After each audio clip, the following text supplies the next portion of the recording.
সুপ্রিয় ভাই ও বোনেরা, সকলকে জানাই আন্তরিক শুভেচ্ছা ও ভালোবাসা। এটি হলো বাংলাদেশের জাতীয় ফল কাঁঠাল। কাঁঠালের বিচি, লবণ আর তার সঙ্গে কাঁচা মরিচ, খেতে খুব সুস্বাদু। রাজশাহী অঞ্চলের অনেকেই এই জিনিসটা খুব ভালোবাসে এবং খুব খায়। আপনারা ইচ্ছা করলে একদিন বাড়িতে কাঁঠালের বিচি এরকমভাবে ভেজে নিয়ে সুন্দরভাবে মরিচ দিয়ে লবণ দিয়ে খেয়ে দেখবেন, খুব সুন্দর সুবাসসহ আমি একসঙ্গে খুব সুন্দর করে এই বিচিগুলো খাচ্ছি। খাইতে খুব সুস্বাদু এবং অনেক উপকারী একটি জিনিস, যা খাওয়ার মতো এবং খুব সুস্বাদু।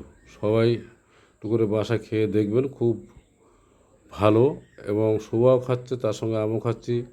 যারা খেতে পারবে তাদের ইয়েতে মানে কি যে সব ধরনের বাচ্চারাই খেতে পারবে, সমস্যা নাই।